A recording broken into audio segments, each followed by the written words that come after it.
Il est bientôt 15h, bienvenue sur BFM TV. Si vous nous rejoignez dans l'après-info, nous sommes ensemble jusqu'à 18h. Bonjour Anthony. Bonjour Fanny. À la une, aujourd'hui, la canicule et cette alerte maximale qui concerne 14 départements. Une vigilance rouge à laquelle s'ajoutent 64 départements, eux, en vigilance orange. Les températures atteignent des sommets dans les 3/4 du pays. Avec des records atteints de jour comme de nuit, nous serons dans les départements concernés avec nos envoyés spéciaux.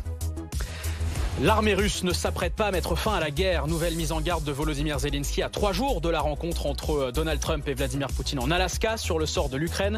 L'Europe, exclue du sommet de vendredi, veut fixer ses lignes rouges. Une réunion de dirigeants européens est prévue demain avec Donald Trump et le président ukrainien. Jour férié supprimé, doublement des franchises médicales. Les propositions de François Bayrou pour faire des économies sur son budget 2026 provoquent une véritable levée de boucliers. Syndicats, patronat, opposition, les mesures annoncées en plein été par le Premier ministre passent pour un passage en force, ce que réfute Matignon. Et puis, nous vous emmènerons en immersion dans la prison de Bois d'Arcy, en région parisienne, où un détenu de 21 ans est mort sous les coups de son voisin de cellule. Là-bas, prisonniers comme surveillants dénoncent un climat de grande insécurité. Nos journalistes ont enquêté sur place. Mais tout d'abord, ce deuxième jour d'alerte maximale à la canicule ce mardi. Ce sont 14 départements qui sont placés en vigilance rouge dans la vallée de la Garonne, mais aussi dans le sud-ouest et dans la vallée du Rhône, à l'est. Ce sont les 3/4 du pays qui suffoquent aujourd'hui avec 64 départements en vigilance orange également. Et on va prendre la direction de la Haute-Garonne tout de suite en alerte rouge avec vous. Pierre Barbin, vous êtes à Toulouse actuellement. Chaleur évidemment difficile à supporter pour ces habitants qui sont contraints de rester chez eux.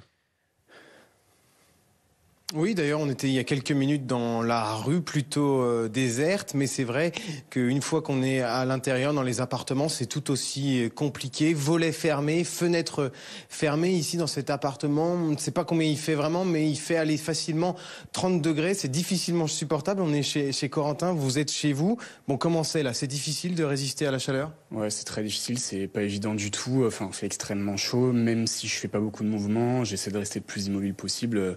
Franchement, je suis en nage toute la journée. Bon, ni climatisation, ni ventilateur, mais là vous avez craqué, vous m'avez dit il y a quelques minutes, qu'est-ce que vous avez fait? J'ai investi dans un ventilateur, ça y est, alors j'espère que je vais pouvoir le récupérer d'ici demain ou plus tard, parce que vraiment c'est pas possible autrement. La nuit ça baisse pas du tout, il y a pas d'air, il fait extrêmement chaud. C'est le seul moyen de rendre la chaleur un peu plus supportable, donc j'ai un peu craqué. Oui, j'allais vous demander, parce qu'on parle de la journée là, mais la nuit précédente et la nuit qui s'annonce là, comment ça va être là? Ouais, j'ai très mal dormi pour le coup, pas de couette, même avec les fenêtres ouvertes ça change absolument rien et j'ai l'impression que ça va être encore ça toute la semaine, vu que si j'ai bien compris les températures n'ont pas du tout baissé, donc ça s'annonce encore assez compliqué. Justement, comment vous êtes justement avant de vivre cette semaine qui s'annonce encore compliquée? On annonce encore 37, 38, 39 degrés. Moi c'est mon premier été ici, donc je découvre un peu la vie à Toulouse forcément. J'essaie de m'habituer, de m'adapter. Après voilà, c'est pas des conditions agréables pour vivre, donc j'espère que ça va quand même assez rapidement revenir à la normale, mais je crois qu'il va pas trop falloir compter dessus. Merci beaucoup Corentin. Effectivement, va pas trop falloir compter dessus parce qu'on annonce encore ici des températures élevées dans le département de la Haute-Garonne, au moins jusqu'à ce week-end, donc ça va être difficile pour les habitants et aussi pour ceux qui travaillent dans le département. Pierre Barbin en direct de Toulouse avec Fantine Danzer pour BFM TV où il fait donc, on le voit, Kevin Fleury, 35 degrés à l'ombre aujourd'hui, ça pourrait encore augmenter. Des températures élevées de jour comme de nuit, c'est le cas aussi sur la Côte d'Azur. Oui, et c'est ce qui explique pourquoi on a aussi tous ces départements en vigilance orange ou rouge. Sur la Côte d'Azur, vous l'avez dit, la nuit dernière a été tout à fait remarquable. Probablement un record battu chez vous à Nice. 28 degrés 7 au plus frais durant la nuit. Le précédent record, il n'est pas très vieux. Il date d'août 2023 seulement, avec 28 degrés 6. Donc on l'a à peine battu. Il faudra attendre ce soir 20h pour avoir la confirmation définitive. Puis sinon, vous avez quand même cette illustration ici qui nous emmène entre la Corse et le continent et qui nous montre les valeurs très prononcées tout au long de la nuit. Par exemple, à Bastia, station ouverte depuis 1947. C'est l'une des nuits les plus chaudes que viennent de vivre ces habitants de la Corse du Nord, de la Haute-Corse. Alors, quelles sont les régions les plus concernées par ces fortes températures? Écoutez, on a du mal à faire la différence. Alors évidemment, on a du 40-42 degrés dans le sud, 40 degrés en ce moment dans l'intérieur du Var, mais finalement, c'est une grande partie de la France, de l'Europe de l'Ouest, qui est sous cette bulle d'air chaud.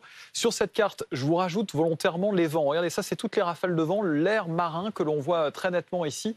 au large de la Bretagne. Ça apporte un afflux d'air, donc un temps un peu plus frais sur les côtes atlantiques. Même chose en Manche. Par contre, ici, sur la partie sud, le Midi toulousain, on était à l'instant avec notre envoyé spécial vers la vallée du Rhône, vers la Bourgogne-Franche-Comté. Vous n'avez pas de vent, vous avez cette bulle d'air chaud qui emprisonne l'air, pas de circulation d'air et donc malheureusement des températures de plus en plus élevées. Donc c'est ici qu'il fait le plus chaud. Ça, c'est les températures annoncées pour cet après-midi, je vous le rappelle, 40 à 42 degrés.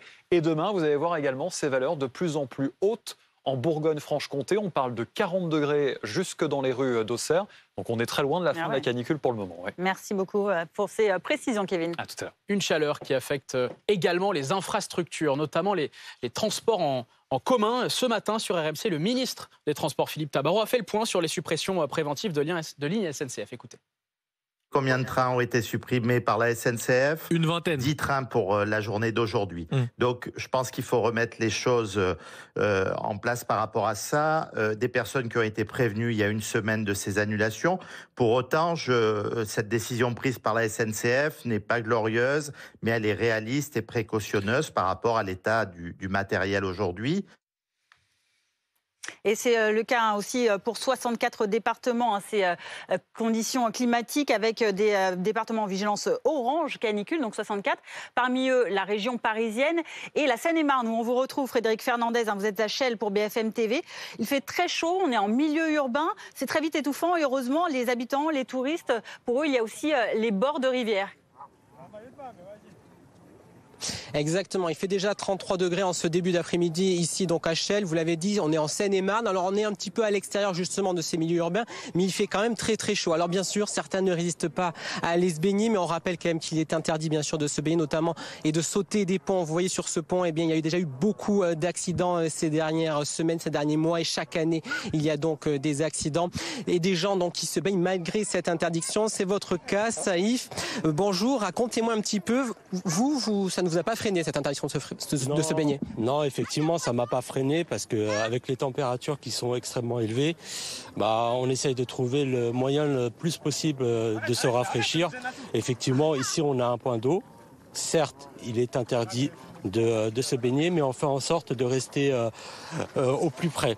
Donc effectivement avec le courant, donc on reste là, ça nous rafraîchit et ça nous fait un peu du bien avec ces températures qui sont extrêmement élevées. Et puis il faut aussi rappeler de faire très attention parce qu'il y a des rochers, des objets métalliques dans l'eau, vous êtes vigilant? Effectivement oui, on fait en sorte qu'on ne mette pas nos pieds n'importe où. Il se peut que parfois on puisse trouver des bouts de verre et des canettes, donc on essaye d'éviter tout ça, mais dans la plupart du temps ça va. Merci beaucoup pour votre témoignage. Donc, on le rappelle, la baignade est interdite sur les bords de Marne, même si la température est extrêmement élevée, puisqu'il devrait faire 35 degrés d'ici la fin d'après-midi, ici en Seine-et-Marne. Frédéric Fernandez avec Ella Gélidi, merci à tous les deux. La chaleur, l'un des facteurs redoutés évidemment dans un contexte de risque élevé de feux de forêt. 29 départements du sud et du centre de l'Hexagone sont en vigilance orange. Vous voyez cette carte. Oui, c'est le cas de la Charente, à la fois en vigilance orange canicule, mais aussi orange feu de forêt. Avec ce feu qui s'est déclaré d'ailleurs hier et qui a détruit plus de 200 hectares, désormais fixés et maîtrisés. Mais la SNCF avait alors coupé la circulation des trains sur la ligne grande vitesse, une mesure qui est reconduite aujourd'hui encore. Des conditions météo et climatiques qui occasionnent également d'importants incendies chez nos voisins en Espagne. Plusieurs dizaines de feux ont touché le pays, principalement dans le nord, forçant des milliers d'habitants à évacuer. Oui, le feu qui a également violemment frappé les environs de Madrid, au centre, faisant un mort. Des incendies qui coïncident avec la vague de chaleur qui touche le pays depuis 10 jours. Des températures diurnes autour de 40 degrés et 25 degrés la nuit. Kevin Fleury, on en parle avec vous. En France, on le voit comme dans le reste de l'Europe, le risque de feu de forêt est accru. Oui, vous avez raison. On a 40 à 41 degrés en ce moment en Espagne. On a du 36-37 chez nos amis italiens. Et donc, malheureusement, là-bas aussi, le risque d'incendie est très fort. Une carte pour illustrer, en effet, en Europe, le risque de feu de forêt d'ici la fin de la semaine. Là, c'est une carte qui prévoit le risque de feu de forêt d'ici dimanche. Regardez ce rouge très foncé vers l'Europe du Sud. Chez nous aussi en France, il faudra surveiller probablement une vigilance rouge feu de forêt pour la fin de la semaine, notamment vers la vallée du Rhône, le département des Bouches-du-Rhône. Et donc ce risque qui s'étend sur des pays très au nord. On a un risque jusque le Danemark, jugé important. On le voit ici avec cette couleur un petit peu orangée. C'est la même couleur au cœur du Royaume-Uni. Malheureusement, vague de chaleur, sécheresse sécheresse, absence de précipitations et risque de feux de forêt, de végétation élevée. Avec une vigilance évidemment aussi sur le vent. Qui peut occasionner aussi une reprise de feu. Vous avez totalement raison. Dès lors que l'on va retrouver du 40-50 km par heure, on peut avoir, en cas de départ de feu, malheureusement, une propagation très rapide des flammes. Ça a été le principal enjeu du feu de l'Aude, que l'on a beaucoup évoqué ces derniers jours, qui est heureusement désormais maîtrisé, mais qui nous a posé beaucoup de soucis en raison de ces rafales de vent. Merci beaucoup pour toutes ces précisions. Kevin, l'actualité internationale à présent qui nous emmène en Ukraine à 3 jours de cette rencontre Trump-Poutine attendue en Alaska pour discuter d'un éventuel cessez-le-feu en Ukraine. Nicolas Coadou, vous êtes notre envoyé spécial en Ukraine. Volodymyr Zelensky est sceptique sur ce point. Il évoque plutôt de nouvelles offensives russes dans son pays alors que l'armée de Vladimir Poutine vient d'opérer une percée stratégique à Pokrovsk à l'est. Oui, vous avez raison, Anthony. On parle beaucoup du front diplomatique, mais sur le front militaire, il y a du nouveau, notamment dans le Donbass. Et c'est quelque chose d'assez nouveau. On vous parle depuis maintenant plusieurs mois d'avancées tactiques très mineures de l'armée russe qui grignote le territoire dans le Donbass notamment. Regardez cette carte qui est projetée sur votre écran. Finalement, ce trait rouge avec ce qui pourrait ressembler à des oreilles de lapin un petit peu, c'est une avancée tactique réalisée par l'armée russe depuis maintenant 2 jours. Pourquoi c'est extrêmement important et très inquiétant pour les Ukrainiens? Parce que vous pouvez le voir qu'elle arrive pile au milieu de 2 axes urbains extrêmement importants en Ukraine. Au sud, la ville de Pokrovsk et toute son agglomération.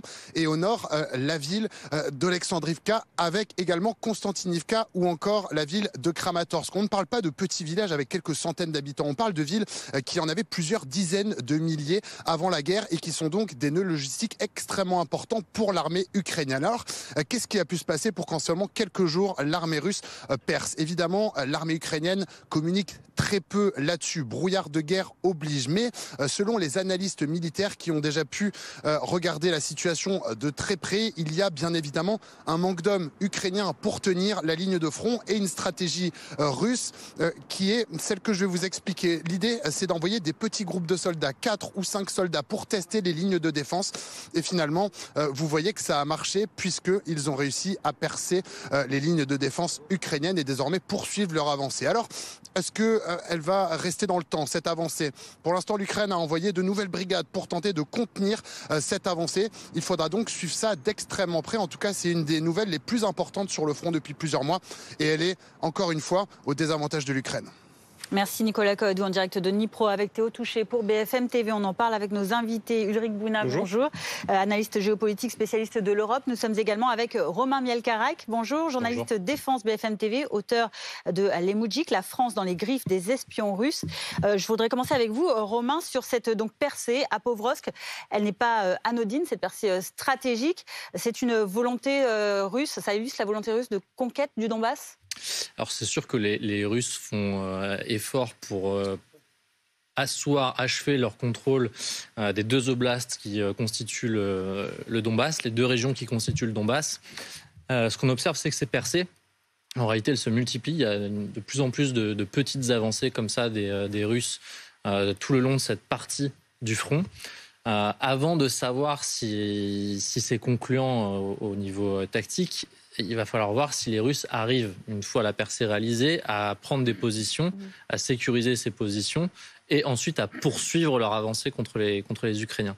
Là, à ce stade, dans ces secteurs-là, ce qu'on voit, c'est des petites équipes de reconnaissance, de sabotage, très légères, comme l'a dit Nicolas, qui vont effectivement pouvoir s'infiltrer, faire des images pour montrer au monde que la Russie progresse. Mais ce n'est pas avec ces petits groupes qu'ils tiennent le terrain. Derrière, il faut encore que le gros des troupes puisse progresser. On va retrouver tout de suite notre correspondant à Moscou, Jean-Didier Rovoin. Jean-Didier, nous sommes à 3 jours de ce sommet crucial entre le président russe et le président américain. Qu'attend Vladimir Poutine de cette réunion, Jean-Didier ? Mais il attend, c'est effectivement de pouvoir conclure avec Donald Trump des accords, des avancées concrètes en vue d'une paix en Ukraine. Les autorités russes sont très discrètes sur le contenu des discussions, contrairement à Donald Trump, qui ne manque pas de multiplier les déclarations fracassantes. Ici, à Moscou, eh bien, les diplomates travaillent à l'élaboration des détails de cette rencontre, qui est un processus assez compliqué, disait Yuri Ushakov, le conseiller de Vladimir Poutine. Et donc, ce que Vladimir Poutine attend très certainement de cette rencontre, c'est de se mettre d'accord avec en tout cas Washington, sur un accord de sécurité globale qui dépasserait le simple cadre ukrainien, parce qu'on sait que les deux hommes vont notamment parler de sécurité mondiale, de traités sur les armes nucléaires, dont et Moscou et Washington se sont retirés. Tout ça pour essayer de donner un cadre de sécurité global dans lequel pourrait s'initier, s'intégrer un cessez-le-feu, un accord de paix en Ukraine. C'est ce sur quoi table Vladimir Poutine. Reste à savoir maintenant dans quelle mesure il parviendra à convaincre son homologue américain de la justesse de son point de vue, et peut-être que la percée des troupes russes dont on parlait tout à l'heure est un moyen de mettre la pression à la fois sur Donald Trump, sur Volodymyr Zelensky et aussi ses alliés occidentaux. Merci Jean-Didier Rovan en direct de Moscou pour BFM TV. Ulrich Bouna, ce sont des intentions, ce que nous relate notre correspondant. Mais Volodymyr Zelensky, de son côté, donc, il évoque des nouvelles offensives. Il parle au pluriel. Donc là, on a vu ce qui se passe du côté de Povrovsk. Mais ça ne va pas vraiment dans le sens d'un apaisement à 3 jours maintenant de cette rencontre en Alaska.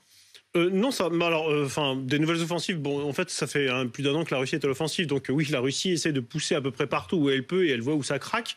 Mais en fait, c'est assez consubstantiel avec l'idée de négocier. Il faut bien comprendre que du point de vue de Vladimir Poutine, en fait, il essaye grosso modo d'atteindre les mêmes objectifs qui sont de contrôler l'Ukraine d'une façon ou d'une autre par 2 voies différentes. Il suit la voie militaire qui progresse laborieusement mais qui progresse. Et donc effectivement, tout ce qu'il arrive à grappiller sur le terrain, déjà, ce sera ça de gagner et pas de rendu. Et ça affaiblit la position de l'Ukraine dans les négociations. Et en parallèle de ça, effectivement, il laisse ouvert le canal diplomatique, notamment avec les Américains, pour essayer d'obtenir finalement ce qu'il n'arrive pas à obtenir à court terme au moyen militaire, d'un point de vue militaire, c'est-à-dire de contrôler l'Ukraine et de faire en sorte que l'Ukraine finalement soit un État le plus faible possible. Donc en fait, finalement, les deux vont ensemble et il n'y a pas vraiment de contradiction. En fait, si finalement, d'un point de vue diplomatique, ça ne mène à rien, Vladimir Poutine on fera toujours plus d'un point de vue militaire pour essayer justement de revenir, quitte à revenir dans la table des négociations en 6 mois. Et les Européens tentent aussi de fixer leur ligne rouge. Alexis Cuvillier du service politique nous a rejoint. Bonjour Alexis. Bonjour. Demain, il y aura une réunion donc en visioconférence entre certains dirigeants européens avec Volodymyr Zelensky, puis une deuxième réunion avec Donald Trump. À quoi pourraient aboutir ces réunions ? Devant leurs puissants homologues américains, les Européens veulent à tout prix faire passer un message: impossible de sacrifier trop brutalement les intérêts de l'Ukraine. Le peuple ukrainien doit avoir la liberté de décider de son avenir. Vous allez voir à l'antenne cette phrase qui est issue d'une déclaration du Conseil européen qui a été mise en ligne ce matin. Vous savez que les ministres des Affaires étrangères des 27 étaient réunis hier en visioconférence. Le ministre français Jean-Noël Barrot est revenu sur ces échanges. Le sommet qui se tiendra en Alaska, je cite le ministre, devra aboutir au cessez-le-feu souhaité par le président Trump et accepté par l'Ukraine il y a 5 mois déjà. Sous-entendu, les Américains ne peuvent pas céder à Vladimir Poutine sur la question de l'arrêt des combats, alors que vous en parliez il y a quelques instants. Kiev dit constater tout le contraire sur le terrain. De sources diplomatiques et au-delà de la seule question ukrainienne, les Européens ne sauraient soutenir, je cite, un accord en Alaska qui affecterait leurs intérêts vitaux de sécurité. Car vendredi, ce peut être un point de bascule. Si elle est avantagée, la Russie peut conserver des volontés expansionnistes. Là-dessus, évidemment, vigilance très forte d'Emmanuel Macron et de ses homologues. Au fort de Brégançon, le chef de l'État montre une activité diplomatique intense depuis ce week-end. Il participera demain à une première réunion avec ses alliés européens avant de parler donc avec Donald Trump. Ce sera en milieu d'après-midi. Merci Alexis, vous restez avec nous. On parle maintenant de politique en France avec cette levée de bouclier avec les partenaires sociaux, mais aussi du côté des oppositions. Après ces récentes annonces de François Bayrou pour faire des économies budgétaires. Oui, jour férié supprimé, doublement des franchises médicales. Dans le dernier épisode de son podcast, le Premier ministre répond notamment à la leader de la CGT, Sophie Binet. Non, il ne s'agit pas d'un passage en force. Écoutez. Sophie Binet a écrit que dans ces très grands mouvements de réforme que nous portons, le gouvernement choisissait de passer en force. Je pense que, à côté de la démocratie politique, qui a tout son rôle, la démocratie sociale doit, elle aussi, prendre toute sa part de responsabilité.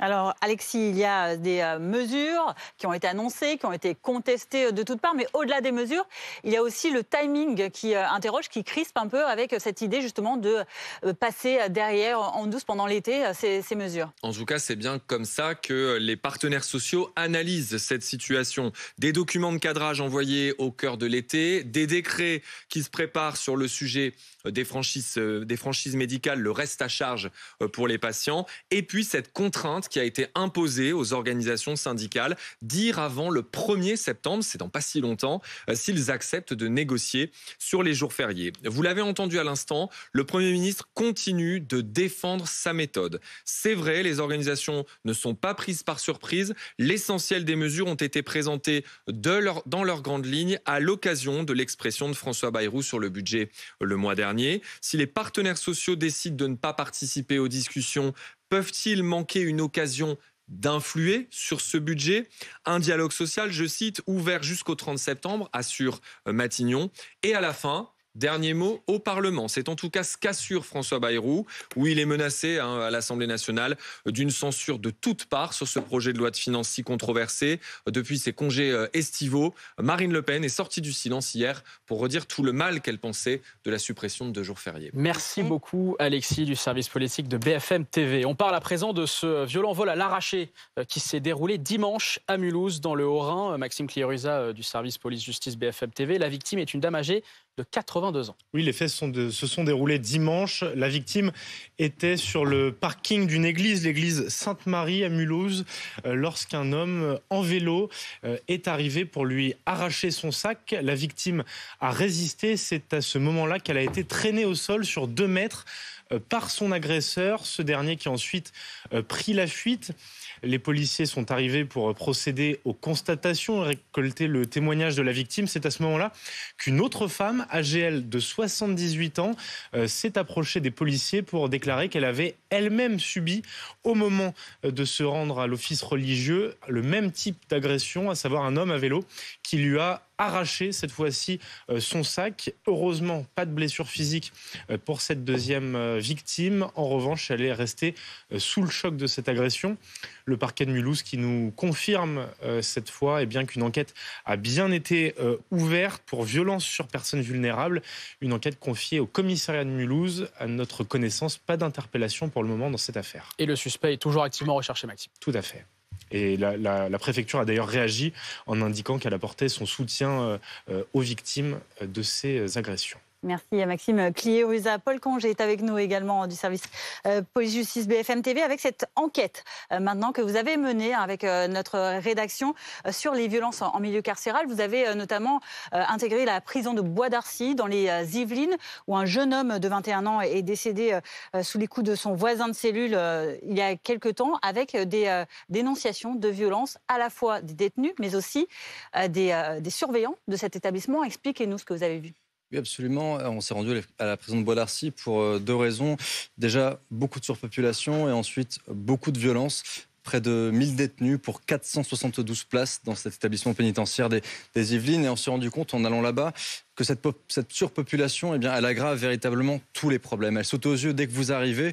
Des prisonniers sont entassés à 3 dans des cellules de 9 mètres carrés avec un petit espace cuisine et toilette. Tout est de béton, tout est vétuste, l'air est chargé d'une odeur de renfermé. Il y a cette promiscuité qui rend fou certains et qui, pour certains, sont sous traitement médicamenteux, somnifères, anxiolytiques. Et donc, là-bas, à Bois d'Arcy, la situation est explosive. Entre détenus, déjà, ils doivent se supporter. Donc, ils ont des violences qu'ils subissent entre eux. Et ils dénoncent aussi des violences de la part des gardiens. Donc, vous avez 20 détenus qui ont signalé ces faits à la justice très récemment. On a un détenu, par exemple, qui raconte avoir été tabassé par un surveillant pénitentiaire. Il a eu l'épaule brisée. Le surveillant incriminé a été suspendu et ensuite il a été suspendu et il sera jugé pour ces violences au tribunal de Versailles. Là où les violences ont culminé également, c'était le 6 mai dernier. Cette fois, ce sont des violences entre détenus. Un détenu a massacré littéralement son co-détenu âgé de 21 ans à coups de manche à balai. Il l'a défiguré, il l'a tué. Et ça a duré de longues minutes. Les co-détenus nous ont raconté ça. On peut le voir dans le reportage. Ils ont entendu les cris d'agonie et les surveillants qui tardaient à intervenir. Et donc tout ça crée vraiment un climat d'une tension extrême à Bois d'Arcy. Les surveillants sont malheureusement en sous-effectif aussi pour gérer une telle surpopulation. Et il faut dire qu'ils sont eux aussi soumis à de fortes pressions parfois de la part des détenus eux-mêmes. Merci beaucoup, Paul. On découvrira votre reportage. Absolument. Dans le reste de cette édition. Votre santé à présent. Et cette alerte qui concerne des fromages vendus dans les magasins Lidl et U de toute la France. Plusieurs marques ont été rappelées pour suspicion de bactéries responsables de la listériose. Oui, des camemberts et des coulommiers de marque Chaîne d'Argent ou Le Carré. Les détails sur le site rappel.conso.gouv.fr. Et si vous avez acheté ces produits, surtout ne les consommez pas. La règle, c'est de les ramener en magasin. Ils vous seront évidemment remboursés. Tout de suite, la chronique éco. Le matelas raffinement d'Epeda a été désigné meilleur choix par UFC Que Choisir. Votre programme avec les matelas et sommiers Epeda. Votre programme avec Magnolia.fr. Changez votre assurance de prêt et économisez sur Magnolia.fr, comparateur en assurance de prêt immobilier.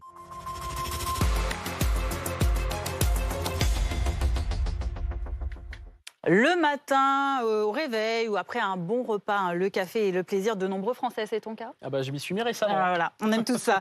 Eh bien, écoute, après des cours du marché qui ont atteint des records historiques, c'était au mois de février dernier, on observe désormais une nette baisse. Oui, bonne nouvelle due à une météo favorable, mais va-t-elle se traduire par une baisse des prix dans nos rayons au coffee shop Louis Gagnepin, Barbara Durand nous explique tout ça. Après une flambée historique, le prix du café devrait enfin baisser. Une bonne nouvelle ? Si ça diminuait de 50% ou quelque chose d'extraordinaire, peut-être que ça pourrait faire une différence. Surtout pour ceux qui sont des gros consommateurs, c'est sûr. Après avoir atteint les 4,39 $ le livre en février dernier, le cours du café s'est établi à 2,96 $ le mois dernier. Ce barista l'a constaté, même s'il n'utilise que des cafés d'exception. Le café stagne un petit peu là-dessus. On n'a pas eu d'énormes baisses, comme on n'a pas eu d'énormes hausses sur ce café. Par contre, peut-être sur des cafés un peu plus basse qualité, en effet, on peut avoir cette baisse du prix du café. Malheureusement, même si les conditions météo ont été favorables ces derniers temps dans les pays producteurs, cette baisse ne devrait pas se faire sentir de sitôt, la filière ayant déjà en partie absorbé la hausse des derniers mois.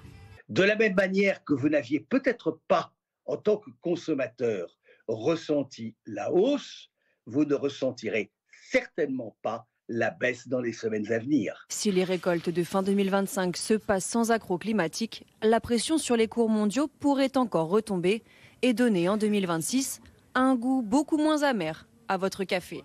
Le matelas raffinement d'Epeda a été désigné meilleur choix par UFC Que Choisir. C'était votre programme avec les matelas et sommiers Epeda. C'était votre programme avec Magnolia.fr. Changez votre assurance de prêt et économisez sur Magnolia.fr, comparateur en assurance de prêt immobilier. Tout de suite, la météo. Ne perdez pas votre surplus d'énergie. La météo avec Fleuron Industrie. Installateur de batteries de stockage pour centrales photovoltaïques. Partir un jour. Cet été, partez l'esprit léger. Regardez la météo avec ImaProtect. Alarme et télésurveillance. La météo avec TGV Inouï. Il ne fait pas beau chez vous ? Le soleil vous attend dans l'une de nos 200 destinations en France et aussi en Europe.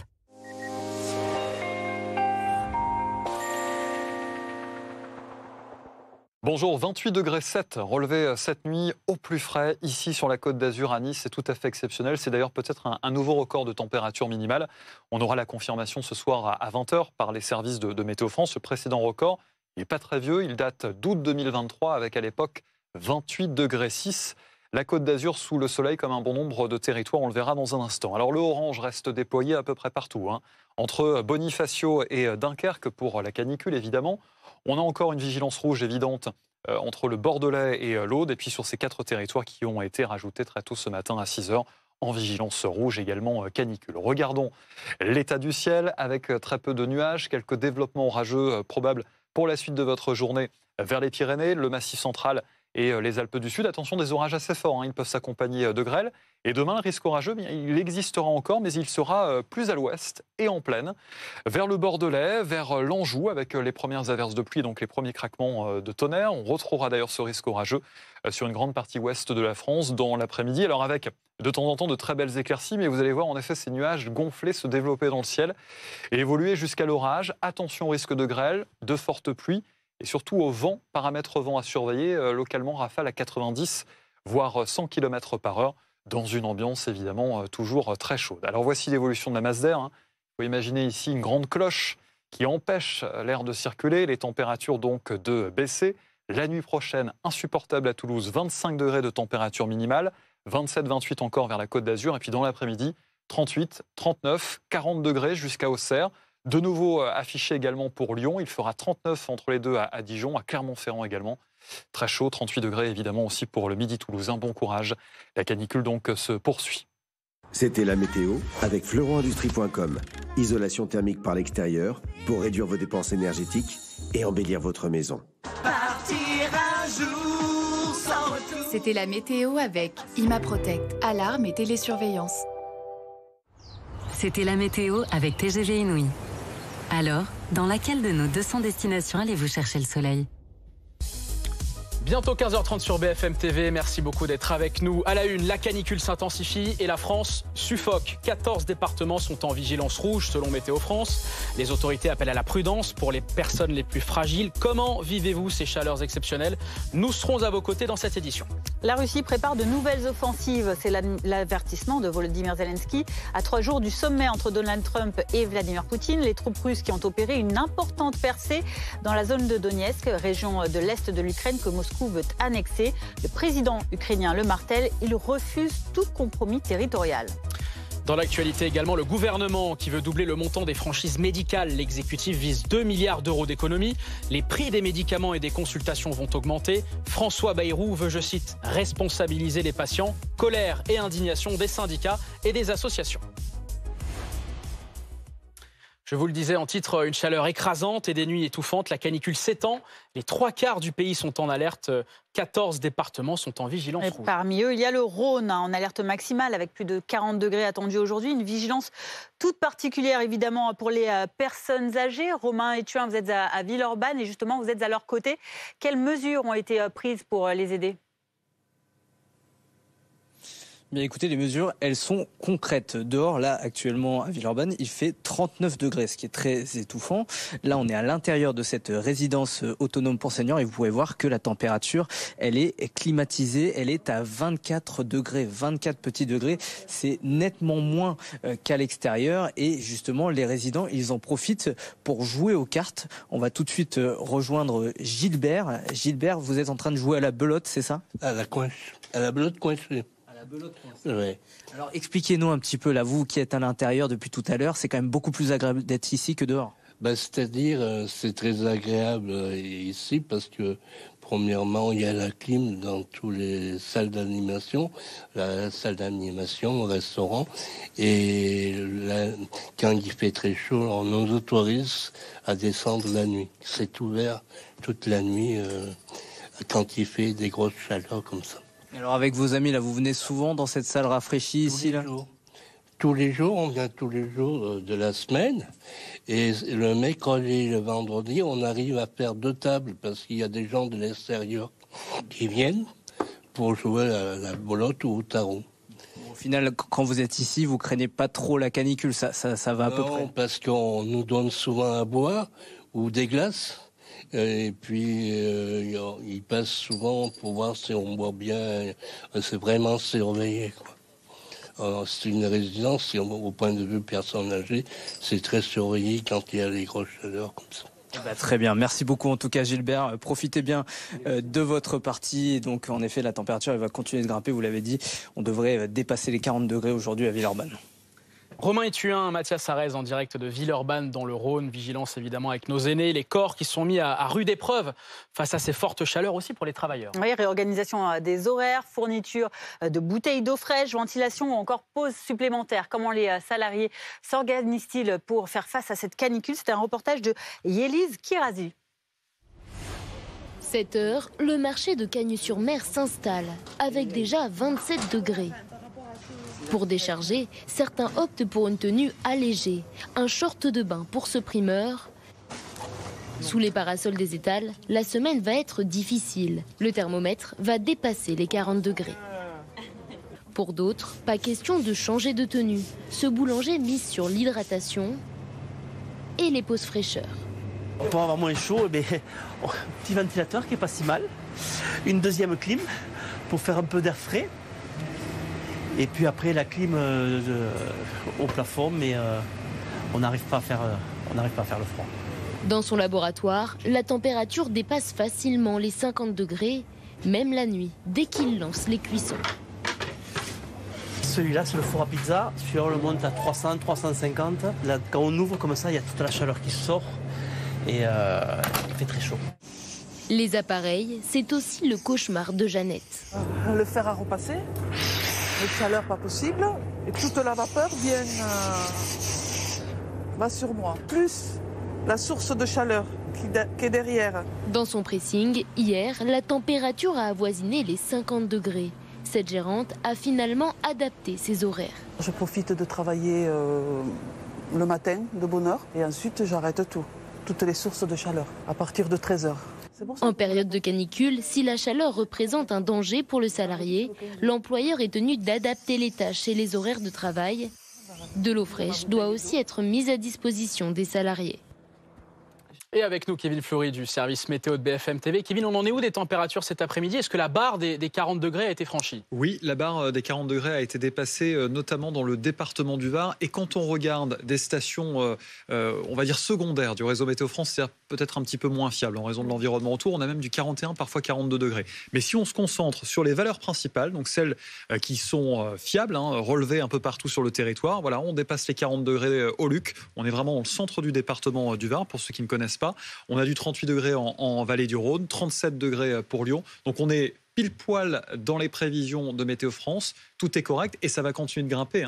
Il est à peine 15h30, donc les valeurs restent en progression. Alors on pense que pour avoir un peu de fraîcheur, il faut peut-être grimper, mais là, il faut grimper très haut en altitude pour avoir de la fraîcheur aujourd'hui. Oui, en effet, les météorologues suisses ont lancé hier ce que l'on appelle un ballon sonde. Donc c'est un ballon qui part en direction de l'atmosphère et qui est équipé de plusieurs appareils de mesure, dont un thermomètre. Et vous allez voir en effet que ce ballon sonde, il a dû grimper à 5113 mètres d'altitude pour retrouver ce que l'on appelle l'isotherme 0 degré, c'est-à-dire une température égale à 0 degré, donc bien au-delà du Mont Blanc. Vous voyez l'altitude du Mont Blanc en France, 4806 mètres, donc c'est tout à fait remarquable. Et on a pris même il y a quelques instants qu'un glacier en Suisse, vous savez, a été victime de nouveau de chutes de sérac, donc des blocs de glace qui se détachent.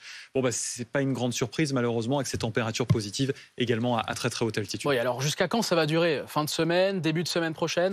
Début de semaine prochaine minimum, notamment sur les régions du sud. Et puis ensuite, c'est peut-être les orages qui vont revenir, des orages potentiellement violents. Il faudra évidemment les surveiller. Merci beaucoup Kevin pour ces précisions des conditions météo-climatiques qui occasionnent également d'importants incendies chez nos voisins. Direction l'Espagne où plusieurs dizaines de feux ont touché tout le pays, principalement dans le nord, forçant des milliers d'habitants à évacuer. Oui, le feu qui a également violemment frappé les environs de Madrid au centre, faisant un mort. Agathe Albouy. Des forêts jusqu'aux villes, le brasier avance au cœur de la nuit. Au milieu des habitations espagnoles, les flammes continuent de progresser sans s'arrêter. Dans ces rues de Tres Cantos, quartier situé à une vingtaine de kilomètres de Madrid, l'incendie meurtrier n'épargne aucune maison. Chaque jardin est en proie au feu. Les flammes hautes de plusieurs mètres ont délogé des centaines d'habitants. Jusqu'au petit matin, les pompiers sur place sont sur tous les fronts. Après une nuit de lutte acharnée, les secours ont réussi à contenir le feu en établissant un périmètre autour de l'incendie. Le feu est circonscrit et la lutte contre l'incendie a évolué favorablement au cours de la nuit. Mais du côté des plages de Tarifa en Andalousie, de nouveaux feux de forêt menacent les vacanciers. Hier, dans la même région, près de 2000 touristes ont été évacués en urgence, menacés par les flammes ravageant les montagnes voisines. Ces incendies s'ajoutent aux autres brasiers qui touchent l'Espagne depuis ce week-end. Du nord au sud, les feux de forêt se multiplient, attisés par des températures caniculaires et des rafales de vent. Selon l'agence météorologique locale, ce sévère épisode de chaleur devrait se poursuivre jusqu'à dimanche dans le pays. Dans l'actualité également, à 3 jours de ce sommet entre Donald Trump et Vladimir Poutine en Alaska, Volodymyr Zelensky met en garde ses alliés, le président ukrainien qui déclare que la Russie ne s'apprête pas à mettre fin à la guerre. Écoutez. Poutine ne se prépare certainement pas à un cessez-le-feu ou une fin de la guerre. Poutine veut présenter sa rencontre avec les États-Unis comme une victoire personnelle, puis a continué d'agir exactement comme avant en exerçant la même pression sur l'Ukraine qu'auparavant. Jusqu'à présent, rien n'indique que les Russes aient reçu des signaux les invitant à se préparer à une fin de la guerre. Au contraire, ils déplacent leurs troupes et leurs forces de manière à lancer de nouvelles offensives. La Russie qui prépare de nouvelles offensives, martèle le président ukrainien. Bonjour Romain Mielcarré, vous êtes journaliste défense BFM TV. Qu'est-ce qui permet au président ukrainien d'affirmer cela? Alors, les troupes russes, en fait, avancent lentement mais régulièrement depuis la fin de l'année dernière, depuis la fin de l'année 2024 et de manière beaucoup plus accélérée, beaucoup plus conséquente depuis le début de l'année 2025. Alors en grande partie parce que les troupes ukrainiennes manquent de ravitaillement, manquent de fournitures en munitions en particulier, et également ont du mal à remplacer les hommes sur le terrain. On voit ici les 4 oblasts, les 4 régions qui sont revendiquées par la Russie, dont Vladimir Poutine a intégré comme partie du territoire de la Fédération dans la Constitution, qui sont occupés pour l'oblast de Lugansk à quasiment 100%. Ils ont quasiment le contrôle total de cette région. Et puis pour les 3 autres, on est à peu près aux alentours des 3/4. Donc ça fait qu'à la vitesse à laquelle ils progressent aujourd'hui, il leur faudrait globalement, s'ils arrivaient à maintenir ce rythme-là, quelque chose comme 4 à 6 mois pour arriver à contrôler totalement l'ensemble des oblasts revendiqués. Sur le terrain, on a 3 dynamiques assez différentes par rapport à la manière dont les combats se déroulent. On a des combats dans le nord de l'Ukraine, autour de 2 villes, Soumy et Kharkiv, où là, les Russes essaient de repousser au maximum les Ukrainiens de la frontière pour s'assurer qu'il ne puisse plus y avoir des entrées dans le territoire russe, comme il y en a eu en 2023 et en 2024. On a une zone qui est plus calme autour de Kherson et Zaporijjia, où là, les combats sont en fait parcellaires. Il y a des bombardements régulièrement, mais peu d'avancées. Et la région qui préoccupe le plus l'armée ukrainienne, c'est plutôt le secteur de Donetsk, où là, on voit se multiplier tout le long de la ligne de front des petites percées, des petites avancées. Et plusieurs villes qui sont préoccupantes, on va le voir ici. Donc, Pokrovsk, qui est ici, quasiment encerclé par les troupes russes que l'on voit en russe, et Kostiantynivka, qui est en fait un verrou assez important qui protège la ville plus au nord de Kramatorsk, qui là est vraiment un fort et un carrefour logistique important pour les Ukrainiens. Et on en a parlé plusieurs fois cet après-midi, donc cette avancée ici, qui a été observée. Russe, hein, c'est opéré ici, c'est ça? Exactement, elle a été observée à la fois par des sources russes et par des sources ukrainiennes, qui confirment qu'en fait des petites équipes d'infiltration et de sabotage ont réussi à avancer jusqu'ici. Alors, est-ce que ça, c'est un vrai changement? La plupart des analystes estiment qu'il est encore trop tôt pour estimer qu'il y a un effondrement de l'armée ukrainienne. On parle pour l'instant de petits groupes qui viennent, qui font du repérage, qui peuvent affaiblir les défenses ukrainiennes. Mais derrière, tout l'enjeu pour les Russes, c'est d'arriver à faire avancer le gros des troupes pour sécuriser ce type de position et venir ensuite prendre des places fortifiées comme Kostiantynivka ou Pokrovsk. Mais ça vous donne quand même un peu l'état d'esprit dans lequel peut être Vladimir Poutine à l'approche de cette rencontre de vendredi. C'est-à-dire que pour lui, la réalité observable, c'est que l'armée russe avance et l'armée russe pourrait atteindre ses objectifs dans les mois qui viennent. Merci beaucoup Romain, journaliste défense BFM TV. Est avec nous encore analyste géopolitique, spécialiste de l'Europe. Dans le contexte que vient de nous expliquer Romain au mur tout à l'heure, quel serait l'intérêt pour Vladimir Poutine militairement d'arrêter cette percée militaire et de signer vendredi éventuellement un cessez-le-feu? Très faible, très peu d'intérêt. Et c'est la raison pour laquelle, en fait, je pense que Vladimir Poutine n'envisage pas de signer un cessez-le-feu s'il n'y a pas des contreparties politiques derrière. Et donc, c'est probablement ce qu'il va essayer d'obtenir de Donald Trump. C'est-à-dire, alors effectivement, l'armée russe avance, donc pourquoi faire des concessions? Après, les villes de Kramatorsk et de Slaviansk, donc un peu plus au nord, sont des villes qui sont quand même des forteresses de l'armée ukrainienne depuis 2015. Et donc, Vladimir Poutine sait quand même qu'effectivement, s'il devait prendre ces villes manu militari, ça prendrait du temps, ça serait extrêmement coûteux. Donc s'il peut obtenir ça par la diplomatie en échange d'un cessez-le-feu, bien sûr qu'il va tenter sa chance.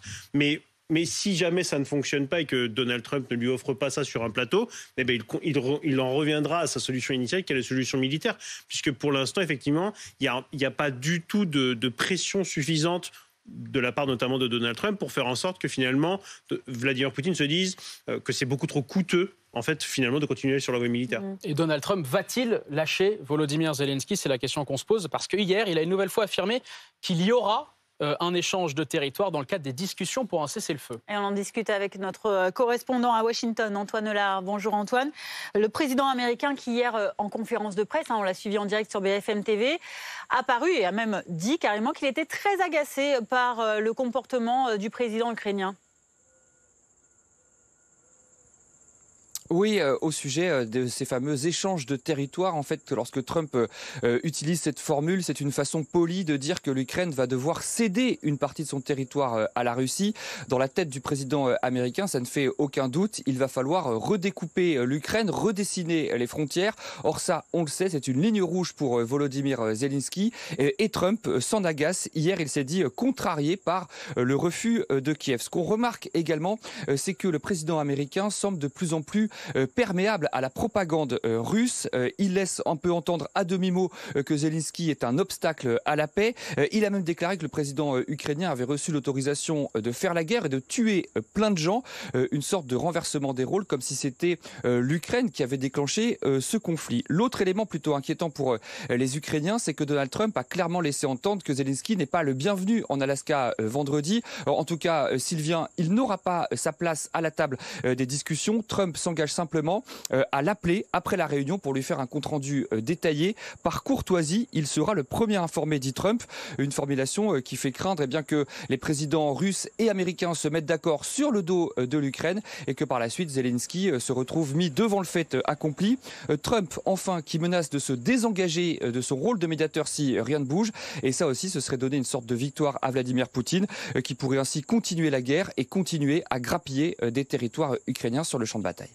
Merci beaucoup Antoine Lard en direct de Washington. Pour BFM TV, Volodymyr Zelensky qui n'est pas vraiment un convié officiellement, en tout cas pour ce sommet en Alaska. L'Europe qui est hors jeu des discussions également, mais qui tente quand même de fixer ses lignes rouges. Aujourd'hui, 26 pays de l'Union européenne ont signé une déclaration commune de soutien à l'Ukraine. Les Ukrainiens doivent avoir la liberté de décider de leur avenir, dit ce communiqué. Edgar Becquet, on vous retrouve au fort de Brégançon, on se trouve Emmanuel Macron. Alors demain, une réunion est prévue entre certains dirigeants européens, avec aussi le président ukrainien et Donald Trump.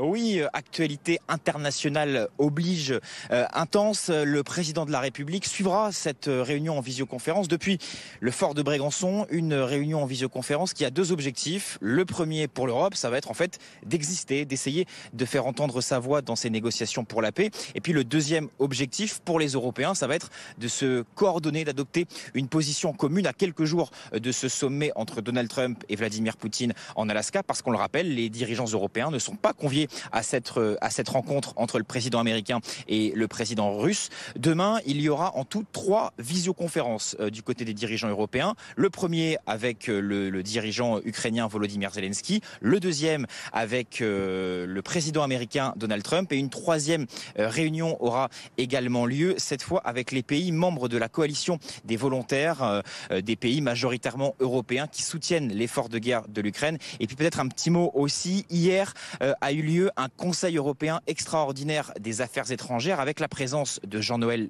Barrot. Et d'après une source diplomatique, cette réunion a permis d'afficher une unité des 27 sur cette question. Je cite, « Le sommet en Alaska peut être un succès à la condition qu'il conduise à un cessez-le-feu inconditionnel sur le terrain », disent les ministres européens des Affaires étrangères. Merci Edgar Becquet avec William Gay en direct du Var pour BFM TV devant le fort de Brégançon. Romain Mielcarec, il y a ce communiqué, on en parlait de l'Europe, avec ces mots, certains qui sont importants de souligner, une paix juste, une garantie de sécurité. Et comme vous l'avez souligné tout à l'heure, il manque un pays signataire, la Hongrie, sans grande surprise. Oui, dans ce communiqué, il y a 2 termes qui sont importants. Le premier, c'est de parler de paix juste. Et le deuxième, c'est d'assurer que l'Ukraine ait des garanties de sécurité. Les garanties de sécurité, c'est extrêmement important parce que c'est un incontournable pour l'Ukraine. L'Ukraine refuse absolument de démilitariser et de se retrouver exposée à de potentielles nouvelles invasions dans les mois ou dans les années qui viennent. Là où pour la Russie, c'est quelque chose qui est inenvisageable. L'idée pour les Européens est d'arriver à pousser Donald Trump à mettre ces sujets-là sur la table. Une autre information qui est sortie dans le journal britannique, le Daily Telegraph, hier, qui est assez intéressante, source des diplomates européens, qui disent que Zelensky leur aurait dit être prêt à concéder des territoires. Alors, on ne sait pas dans quelles conditions. Ce qui est intéressant, c'est que cette information sorte maintenant, parce qu'elle va mettre Vladimir Poutine vendredi face à une situation qui est que l'Ukraine est prête à des concessions. Est-ce que lui est prêt à en faire? Et a priori, probablement pas. Merci beaucoup, Romain Melchiarec. Merci, Ulrich Bouna, d'avoir été avec nous. On y reviendra évidemment dans le reste de cette édition. La politique en France, à présent, et le gouvernement qui a acté le doublement des franchises médicales. Objectif 2 milliards d'euros d'économies pour le prochain budget. Alors concrètement, qu'est-ce que ça veut dire? Ça veut dire que vous allez devoir payer 2 fois plus cher le reste à charge sur les médicaments et sur les consultations. Une annonce qui a déclenché une colère des patients, des syndicats, mais aussi des oppositions. Reportage de Zoé Lamarche. Accusé de passer en force sur le budget par la secrétaire générale de la CGT, le Premier ministre riposte dans le 5e épisode de son podcast. La proposition du gouvernement est qu'il y ait précisément une négociation sur ce sujet. Après, les organisations syndicales et patronales sont libres de les refuser. Mais ce n'est pas un passage en force. Et c'est d'autant moins un passage en force que en réalité, les décisions, elles seront prises par le Parlement. Autre point de discorde, travailler plus sans gagner plus. Cela provoque la colère de l'opposition. Comme je le craignais, le salaire des 2 jours fériés supprimés sera confisqué par le gouvernement pour alimenter le tonneau des Danaïdes des gaspillages publics. C'est hors de question, tout travail mérite salaire. Réaction du Rassemblement national, mais également du côté du Parti socialiste. Les responsables dénoncent des efforts inéquitablement répartis. Est-ce qu'il faut taper sur les travailleurs ? Il y a beaucoup de gens qui ne travaillent pas, le capital ne paye pas assez. Peut-être qu'il faut remettre des gens qui sont dans un chemin d'emploi, dans l'insertion. Mais enfin, les gens qui travaillent, il ne faut pas les dégoûter de travailler. Et c'est précisément ce qu'on est en train de faire. Selon un sondage IFOP, 77% des Français sont opposés à une telle mesure. François Bayrou souhaite tout de même boucler le dossier avant le 30 septembre, ce qui annonce une rentrée sous tension. Un appel citoyen à une mobilisation générale pour un arrêt total du pays le 10 septembre circule déjà sur les réseaux sociaux. Et on en parle avec notre invité Grégory Combe. Bonjour, vous êtes directeur adjoint en charge de la stratégie de lutte pour la Ligue contre le cancer. Le Premier ministre s'est justifié sur cette mesure. Il a dit qu'il voulait, je cite, responsabiliser les patients, tout comme la ministre de la Santé il y a quelques semaines également. Est-ce que c'est la bonne méthode selon vous? Alors non, pour moi, c'est absolument pas la bonne méthode. Il est temps d'arrêter de culpabiliser les patients. À chaque fois, on va chercher à culpabiliser les patients en essayant effectivement de leur dire que les dépenses en santé sont trop graves à cause d'eux. C'est pas le sujet. Aujourd'hui, je veux tordre le cou à vraiment une idée reçue. Le reste à charge, il existe, il est déjà là. Aujourd'hui, on sait que pour les ALD, notamment en cancérologie, on a entre 800 et 900 euros de reste à charge visible selon l'adresse. Mais on a aussi 1400 à 1500 euros de reste à charge dit invisible pour tout ce qui est soins de support, notamment les médicaments pour lutter contre les problèmes digestifs, les frais de pédicurie, les frais liés à l'incontinence qui sont peu ou pas pris en charge. Donc le reste à charge est déjà là. Et aujourd'hui, doubler la franchise médicale ou la participation forfaitaire à la consultation, ça va être dramatique, notamment pour les petits salaires. Merci beaucoup Grégory Combe d'avoir été avec nous, directeur adjoint en charge de la stratégie de lutte pour la Ligue contre le cancer. Tout de suite, notre rubrique, c'est vos vacances. Retrouvez votre programme avec assurepeople.com. Assurance auto pour jeunes, résiliés, sinistrés, malucés.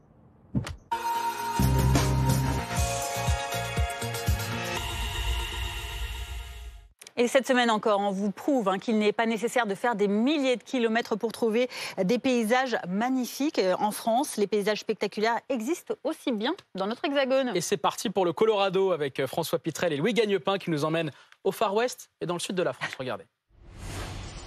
C'est un décor digne des meilleurs westerns. Les roches aux nuances rouges et oranges de ce paysage désertique ne sont pourtant pas situées en Amérique du Nord, mais bien en Provence. On aurait cru que des Indiens allaient sortir là de la montagne avec des cow-boys et tout. On n'a peut-être pas le bon chapeau là aujourd'hui. On est plus dans le bob et dans la casquette, mais un petit hi-ha.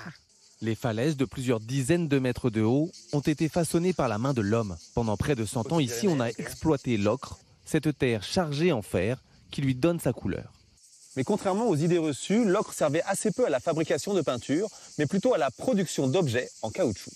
Les visiteurs qui viennent d'abord pour les paysages découvre alors un site au passé industriel. C'est un musée à ciel ouvert. Il faut quand même se rendre compte que des gens sont morts de par l'exploitation de l'ocre, en particulier dans ces carrières. Donc il faut apporter un certain respect à ce site et en connaître aussi bien l'histoire que maintenant sa vocation uniquement paysagère. Catherine dirige le Colorado provençal depuis 5 ans. Les températures atteignent parfois les 45 degrés, alors son endroit favori, ce sont ces zones humides ombragées. Et là, on arrive de suite dans un petit vallon où on trouve une source. Et ça, c'est vraiment une des richesses aussi du Colorado, c'est d'avoir de manière aussi proche des zones désertiques et des zones humides. Pour visiter le site, mieux vaut venir le matin et ainsi éviter les fortes chaleurs, mais il faut réserver son créneau. Il vous en coûtera 8 € et vous éviterez surtout 3 tonnes de CO2 par rapport à un voyage dans l'Ouest américain. C'était votre programme avec AssurePeople.com. Assurance auto pour jeunes, résiliés, sinistrés, malucés. La météo.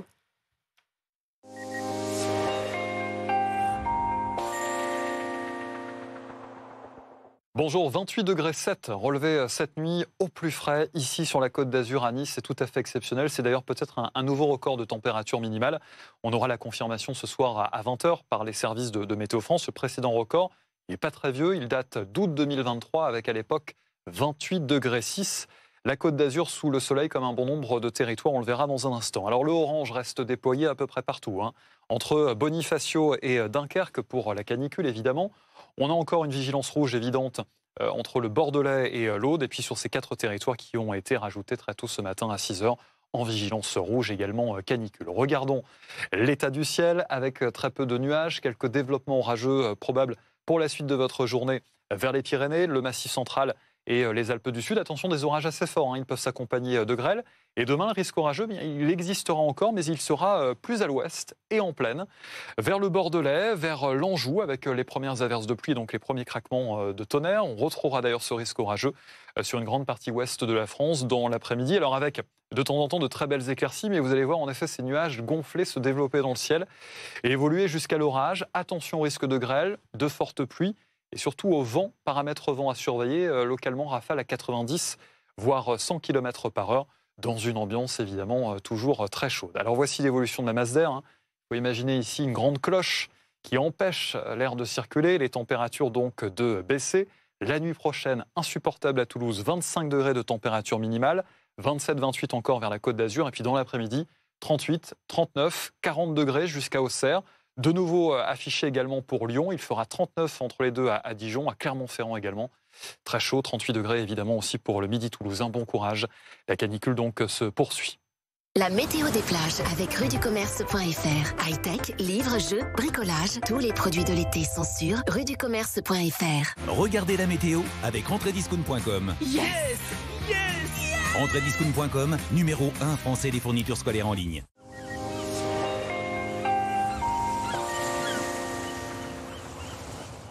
Attention à la couleur des drapeaux dans les prochaines heures en raison d'un risque orageux. Ça pourrait devenir jaune ou rouge sur certaines plages surveillées par les maîtres nageurs sauveteurs. Évidemment, ne rejoignez pas le bord de mer, les plages, la mer en cas d'orage. Annoncé, prévu et surtout visible. Ce sera vrai aussi vers le golfe de Gascogne, en tout cas entre l'île d'Oléron et Hendaye, risque orageux bien identifié pour cette journée de mercredi. Le soleil et la chaleur vers la Méditerranée, les drapeaux essentiellement verts, les indices UV prononcés, 8 par exemple à Port-de-Bouc avec une température de l'eau de mer qui progresse à la hausse avec la fin de l'épisode de Mistral. C'est très chaud aussi bien dans l'eau que sur les plages en Corse, Ajaccio, Bastia, 32 degrés par exemple pour Bastia sur le sable et 27 degrés pour les baigneurs. Attention, risque orageux également possible. Un orage pourrait glisser par exemple des montagnes des Alpes-Maritimes en direction du littoral, d'où ce drapeau jaune indiqué. C'était la météo des plages avec rudducommerce.fr. High-tech, livres, jeux, bricolage, tous les produits de l'été sont sur rudducommerce.fr. C'était la météo avec entrediscount.com. Yes! Entrediscount.com, numéro 1 français des fournitures scolaires en ligne. Aujourd'hui, ce n'est pas un jour à faire du jardinage. Ce n'est pas un jour pour bricoler dehors. Ce n'est pas un jour à faire du toboggan ou de la balançoire. Ce n'est pas un jour à aller courir. Non, parce qu'aujourd'hui, c'est un jour de canicule. Alors n'attendons pas de ressentir un mal de tête, des crampes ou de la fatigue. Restons au frais aux heures les plus chaudes et pensons à boire régulièrement de l'eau. Passons tous en mode canicule.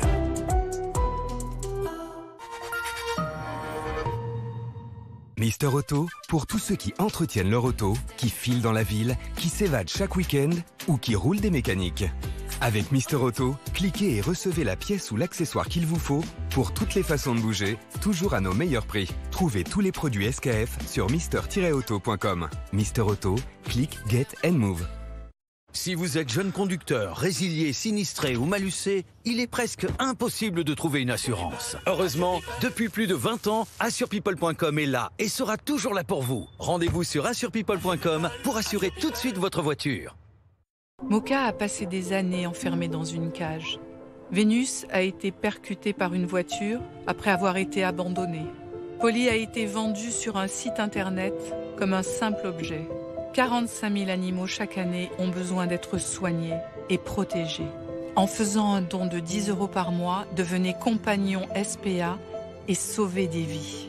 Recherchez compagnon SPA sur Internet ou appelez le 0806 700 710. Alors nous les cahiers, on sait, l'année, elle va être longue. Entre les pages arrachées, les sacs trop pleins, les goûters écrasés. Mais cette année, je suis prêt, plastifié, solide, motivé. Et je peux vous le dire, je vais résister aux cours de maths bien plus longtemps que vos enfants. Le cahier Esquisse à seulement 80 centimes en exclusivité chez Leclerc. Toutes les fournitures scolaires sont à prix Leclerc. Leclerc. Merci, docteur. Alors, à quel tour? Bonjour. Ça va? Docteur, Qu'est-ce qu'on fait? appelez le 112 et mettez le haut-parleur. Un accident peut arriver n'importe quand. Alors on doit pouvoir compter sur n'importe qui. Chez Groupama, nous avons déjà formé gratuitement plus de 200 000 personnes aux gestes qui sauvent. Groupama, toujours là pour moi. Des hôtels et des destinations d'exception jusqu'à moins 70%. Voyage privé, l'évasion commence ici. Mon histoire ressemble à celle de beaucoup de femmes. J'ai beau être Evelyne Thomas, j'ai les mêmes problèmes que tout le monde. Je n'arrive pas à perdre du poids correctement. Un jour, j'en ai eu marre, j'ai décidé d'appeler Comme J'aime. Ils m'ont accompagné. Regardez le résultat, 13 kilos en 4 mois. Je revis. 13 kilos sur la balance, ça fait un effet waouh, quoi. Et 13 kilos sur le corps, tout d'un coup, vous vous sentez allégé. Petit à petit, ça a changé ma vie. Voilà, c'est top. Vraiment, j'ai que ça à dire. Alors, si vous voulez faire comme moi, rendez-vous sur commej'aime.fr. commej'aime.fr. Achetez vos nouvelles portes et fenêtres dès maintenant sur fenêtre24.com. Lancez le configurateur en ligne et passez votre commande en quelques clics. Fenêtre24.com, spécialiste des portes et fenêtres en ligne. Vous êtes sur BFM TV, il est 16h, bienvenue dans l'après-midi info. À la une aujourd'hui, évidemment, la canicule qui est au niveau maximal pour 14 départements de l'Hexagone aujourd'hui, vigilance rouge. 64 départements sont eux en vigilance orange, des températures qui atteignent des sommets donc dans les 3/4 du pays maintenant, avec des records atteints d'ailleurs de jour comme de nuit. Nous serons dans les départements concernés avec nos envoyés spéciaux. L'armée russe ne s'apprête pas à mettre fin à la guerre. C'est la nouvelle mise en garde de Volodymyr Zelensky à 3 jours de la rencontre entre Donald Trump et Vladimir Poutine en Alaska. L'Europe, exclue du sommet vendredi, veut fixer ses lignes rouges. Une réunion de dirigeants européens est prévue demain avec Donald Trump et le président ukrainien. Jour férié supprimé, doublement des franchises médicales. Les propositions de François Bayrou pour faire des économies sur son budget 2026 provoquent une véritable bronca. Syndicats, patronat, opposition. Les mesures annoncées en plein été par le Premier ministre passent pour un passage en force, ce que réfute Matignon.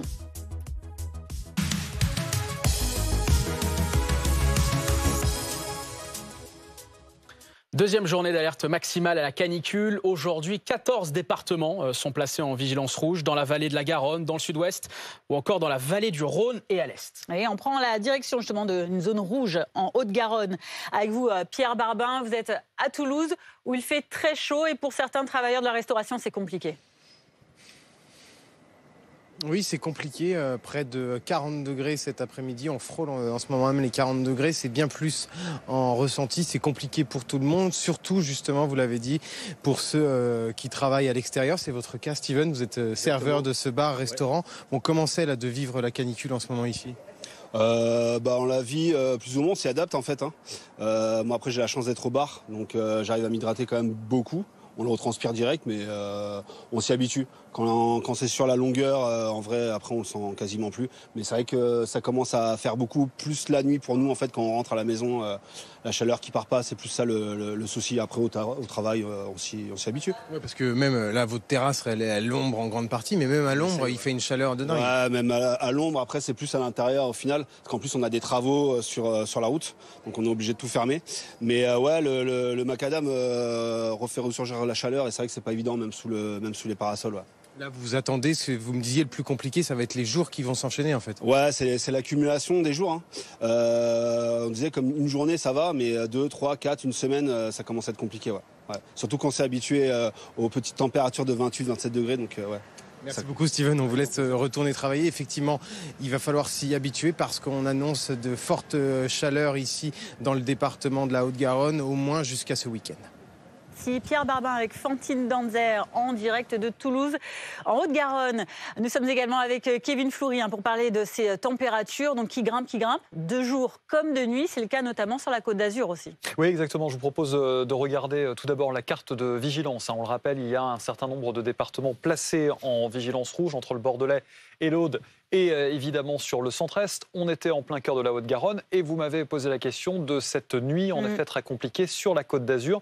Et c'est vrai que ça a occupé les thermomètres. Regardez les valeurs relevées donc la nuit dernière au plus frais, 28,7 degrés à Nice. C'est un nouveau record si cette donnée est confirmée tout à l'heure à 20h. Il faut toujours attendre la fin de la journée pour confirmer les valeurs minimales. Précédent record sur cette commune de Nice pour une température basse, c'est 28,6 degrés. Ça datait d'août 2023, donc il n'y a pas très longtemps. Et ça vous montre à quel point l'air surchauffé est présent donc, entre la Corse et le continent. Station ouverte depuis 1942. Et puis pour la station de Bastia, quasiment 25 degrés. C'est l'une des nuits les plus chaudes depuis 1947. Et quelles sont les régions les plus concernées par ces chaleurs un peu étouffantes aujourd'hui? Alors, principalement le sud et l'est de la France. Regardez sur cette animation, on rajoute les rafales de vent qui vous montrent le déplacement du vent, les rafales, l'air présent ou non sur notre territoire. On observe assez facilement que vers le sud de la France, vers la partie est, le vent est très faible, voire inexistant. Par contre, on a le vent marin. Qui vient apporter un petit peu de fraîcheur entre France et Angleterre. On voit bien également ces rafales de vent qui arrivent de l'ouest depuis l'océan Atlantique ces dernières heures et qui s'échouent sur l'arc atlantique, d'où la baisse des températures. Donc très clairement, les fortes valeurs sont en ce moment dans le sud de la France, avec 40 à 42 degrés. On relève également par endroits plus de 40 degrés en ce moment dans le Var. Et demain, une nouvelle fois, les températures les plus élevées, elles seront ici, sur le flanc est et sud-est, avec encore du 40, 41, 42 degrés. Sans oublier, on l'a dit à l'instant, les nuits très difficiles. Alors pour se rafraîchir, il va falloir se baigner, trouver un peu d'eau, ou alors monter peut-être à la montagne, mais il va falloir grimper très haut. Oui, regardez, on vous a dessiné le Mont Blanc ici, 4806 mètres, l'altitude donc de notre montagne. Et hier, les Suisses, Météo Suisse, a lancé ce que l'on appelle un ballon sonde, équipé de capteurs météo, donc un thermomètre. Et ce capteur, ce ballon sonde, il a dû atteindre l'altitude de 5113 mètres pour retrouver ce que l'on appelle un isotherme 0 degré, c'est-à-dire une température égale à 0 degré. Donc vous comprenez ainsi... On était en positif. On était en positif et vous comprenez pourquoi nos glaciers, nos montagnes souffrent face à ces vagues de chaleur, ces canicules à répétition. Regardez, je vous emmène là au pic du Midi, donc on est de l'autre côté de la France. Dans les Pyrénées. Voilà, dans les Pyrénées, département des Hautes-Pyrénées placé en vigilance orange. La station, elle est juste ici. Ouais. Elle relève en ce moment entre 19 et 20 degrés. Nous sommes à plus de 2500 mètres d'altitude. Là encore, ça vous donne le tempo de cette vague de chaleur très importante. Merci, c'est très concret. Merci beaucoup, Kevin. Tout à l'heure. 64 départements qui sont en vigilance orange. Il y a ceux de la région parisienne. On va tout de suite retrouver Frédéric Fernandez en Seine-et-Marne. Vous êtes à Chelles, très précisément. Il fait déjà entre 36 et 37 degrés. Frédéric, vous êtes en bord de Marne. Évidemment, il y a des habitants qui veulent se baigner, se rafraîchir, sauf que la baignade est interdite. Oui, la baignade est interdite, mais vous l'avez dit, il fait extrêmement chaud cet après-midi. 35 degrés ici, juste au bord de la Marne.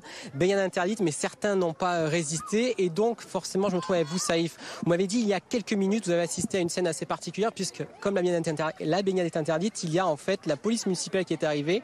Mais vous êtes dans l'incompréhension, parce que depuis 4 jours, en fait, sur ce site, il y a de nombreuses personnes qui se baignent. Oui, effectivement, depuis 4 jours, et très exactement depuis jeudi, les personnes viennent se baigner ici à cause des températures qui sont extrêmement élevées. Les gens n'ont pas trouvé d'autre moyen que de venir ici dans leur ville, à Chelles, pour se baigner. Je pense que tout est réuni pour que les gens fassent attention à eux, mais il fait extrêmement chaud et il faut que la municipalité puisse comprendre que les gens n'ont certainement pas les moyens d'aller autre part qu'ici. Donc les gens viennent ici se baigner, se rafraîchir et enlever cette canicule et que nous soyons tous responsables, bien évidemment. Alors vous me disiez que peut-être ce que vous souhaiteriez pour que tout se passe bien, on va dire, et dans la règle, c'est que des zones soient emménagées. Oui, effectivement. Je m'adresse au maire de Chelles. Vous avez un spot qui est extrêmement bien. Il y a juste à sécuriser les lieux, à mettre 2 ou 3 maîtres nageurs et à la rigueur fermer d'un point ou d'un autre et de faire payer la place à 1 euro. Les personnes viendraient se baigner, se détendre en famille et tout se passerait bien dans le meilleur du monde. Voilà, tout simplement. Merci beaucoup, Saïf. Donc, on a bien entendu, le message est passé. Donc, on le rappelle, la baignade est interdite sur les bords de la Marne. Donc, il faut être extrêmement vigilant, même si c'est vrai, les températures sont très élevées cet après-midi avec quasiment 35 degrés. Merci Frédéric Fernandez. Avec les images d'Ella Djelidi derrière la caméra, donc à Chelles, en Seine-et-Marne. La chaleur, l'un des facteurs redoutés dans un contexte de risque élevé également de feux de forêt. Ce sont 29 départements de l'Hexagone qui sont concernés par une vigilance orange aujourd'hui. Oui, c'est le cas de la Charente, à la fois vigilance orange canicule et feu de forêt, où le feu qui s'est déclaré hier et qui a détruit plus de 200 hectares est désormais fixé et maîtrisé. La SNCF avait alors coupé la circulation des trains sur la ligne de grande vitesse, mesure reconduite aujourd'hui. Oui, des conditions météorologiques et climatiques qui occasionnent également d'importants incendies chez nos voisins, en direction l'Espagne, avec plusieurs dizaines de feux qui ont touché tout le pays, principalement dans le nord, et qui ont forcé des milliers d'habitants à évacuer. Oui, le feu a également violemment frappé les environs de Madrid, au centre du pays, faisant 1 mort. Agathe Albouy. Des forêts jusqu'aux villes, le brasier avance au cœur de la nuit. Au milieu des habitations espagnoles, les flammes continuent de progresser sans s'arrêter. Dans ces rues de Tres Cantos, quartier situé à une vingtaine de kilomètres de Madrid, l'incendie meurtrier n'épargne aucune maison. Chaque jardin est en proie au feu. Les flammes hautes de plusieurs mètres ont délogé des centaines d'habitants. Jusqu'au petit matin, les pompiers sur place sont sur tous les fronts. Après une nuit de lutte acharnée, les secours ont réussi à contenir le feu en établissant un périmètre autour de l'incendie. Le feu est circonscrit et la lutte contre l'incendie a évolué favorablement au cours de la nuit. Mais du côté des plages de Tarifa en Andalousie, de nouveaux feux de forêt menacent les vacanciers. Hier, dans la même région, près de 2000 touristes ont été évacués en urgence, menacés par les flammes ravageant les montagnes voisines. Ces incendies s'ajoutent aux autres brasiers qui touchent l'Espagne depuis ce week-end. Du nord au sud, les feux de forêt se multiplient, attisés par des températures caniculaires et des rafales de vent. Selon l'agence météorologique locale, ce sévère épisode de chaleur devrait se poursuivre jusqu'à dimanche dans le pays. Et Kevin Fleury, l'Espagne, la France ne sont pas les seuls pays concernés. Oui, en effet, une image du risque d'incendie sur l'Europe de l'Ouest jusqu'en fin de semaine, très élevé donc en Espagne, chez nos amis italiens, en France également. On va voir peut-être l'image dans quelques instants et jusqu'en Grèce avec donc ce fort risque d'incendie qui nous touche en raison des températures, de la sécheresse et évidemment donc de l'absence de précipitations. Merci Kevin. L'actualité internationale à présent qui nous emmène en Ukraine à 3 jours de cette rencontre programmée entre Donald Trump et Vladimir Poutine en Alaska. Oui, on va retrouver notre envoyé spécial Nicolas Coidou en direct d'Ukraine parce que Volodymyr Zelensky est sceptique sur ce point. Il évoque plutôt de nouvelles offensives russes dans son pays, notamment à l'Est. Oui, vous avez raison, Anthony. On parle beaucoup du front diplomatique, mais sur le front militaire, il y a du nouveau, notamment dans le Donbass. Et c'est quelque chose d'assez nouveau. On vous parle depuis maintenant plusieurs mois d'avancées tactiques très mineures de l'armée russe qui grignote le territoire dans le Donbass, notamment. Regardez cette carte qui est projetée sur votre écran.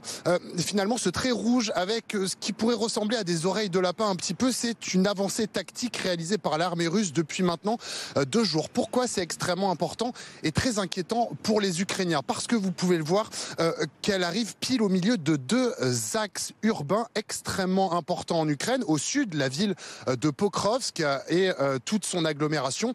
Et au nord, la ville d'Olexandrivka avec également Konstantinivka ou encore la ville de Kramatorsk. On ne parle pas de petits villages avec quelques centaines d'habitants. On parle de villes qui en avaient plusieurs dizaines de milliers avant la guerre et qui sont donc des nœuds logistiques extrêmement importants pour l'armée ukrainienne. Alors, qu'est-ce qui a pu se passer pour qu'en seulement quelques quelques jours, l'armée russe perce. Évidemment, l'armée ukrainienne communique très peu là-dessus. Brouillard de guerre oblige. Mais selon les analystes militaires qui ont déjà pu regarder la situation de très près, il y a bien évidemment un manque d'hommes ukrainiens pour tenir la ligne de front et une stratégie russe qui est celle que je vais vous expliquer. L'idée, c'est d'envoyer des petits groupes de soldats, 4 ou 5 soldats, pour tester les lignes de défense.